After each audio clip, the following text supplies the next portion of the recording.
नमस्कार। क्या दिल्ली में लगने जा रहा है लॉकडाउन? ये सवाल पिछले कई दिन से उठ रहा है और जल्द ही इसका जवाब भी मिलने के आसार हैं। खबर है कि न सिर्फ दिल्ली बल्कि पूरे एनसीआर में लॉकडाउन लगाया जा सकता है। दिल्ली की केजरीवाल सरकार ने सुप्रीम कोर्ट में दिए गए अपने हलफनामे में साफ कह दिया है कि हम लॉकडाउन के पक्ष में हैं। कोर्ट ने दिल्ली सरकार से मंगलवार शाम तक जवाब दाखिल करने के लिए कहा है।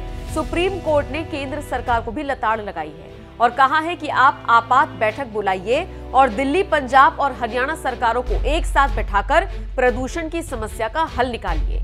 आपको बता दें, दिल्ली में प्रदूषण से हालात दिन पर दिन बदतर होते जा रहे हैं। लोगों को सांस लेने में दिक्कत का सामना करना पड़ रहा है। इसके अलावा कई ऐसी बीमारियां हैं जो लोगों को घेर रही हैं। दिवाली के बाद से तो प्रदूषण के स्तर पर लगातार इजाफा हो रहा है।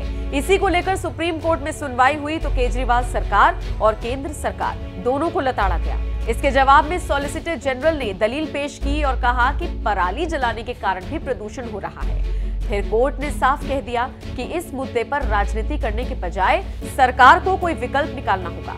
कोर्ट ने सरकार को सोमवार तक का वक्त दिया। आज इस पूरे मामले पर सुनवाई हुई तो केजरीवाल सरकार दिल्ली एनसीआर में लॉकडाउन लगाने के पक्ष में दिखाई दी। दिल्ली सरकार ने केंद्र से भी कहा कि आप दिल्ली को एनसीआर का हिस्सा मान लें और पूरे एनसीआर में लॉकडाउन लगा दें। केंद्र सरकार ने कोर्ट को बताया कि दिल्ली और उत्तरी राज्यों में वर्तमान में पराली जलाना प्रदूषण का प्रमुख कारण नहीं है। ये प्रदूषण में केवल 10% का योगदान देता है। अब कोर्ट ने इस पूरे मामले पर मंगलवार शाम तक जवाब मांगा है कि आखिर किन उद्योगों को रोका जा सकता है, किन वाहनों पर लगाम लगाई जा सकती है, किन बिजली संयंत्रों की रोकथाम की जा सकती है। जनता को प्रदूषण की मार से बचाने के लिए क्या ठोस कदम उठाए जा सकते हैं। कोर्ट ने सरकार से वर्क फ्रॉम होम भी लागू करने पर विचार करने की बात कही है।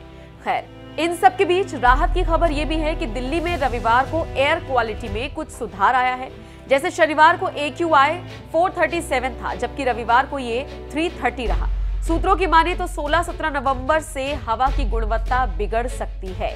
मौजूदा हालातों को देखते हुए हरियाणा सरकार ने प्रदेश के 4 जिलों गुरुग्राम, फरीदाबाद, झज्जर और सोनीपत में स्कूल बंद करने के आदेश दे दिए हैं। ये चारों जिले एनसीआर में ही आते हैं। बाकी सभी सरकारी और निजी कर्मचारियों को वर्क फ्रॉम होम करने के लिए कहा गया है। बहरहाल अब देखना होगा मंगलवार शाम तक केंद्र और दिल्ली सरकार क्या जवाब दाखिल करती है। अब इस मामले की अगली सुनवाई बुधवार सुबह होगी। हो सकता है बुधवार से आपके लिए किसी नए नियम का ऐलान कर दिया जाए। खैर, प्रदूषण से बचाने के लिए लॉकडाउन के विकल्प को आप किस तरह से देखते हैं, कमेंट करके अपनी राय हमें जरूर दें।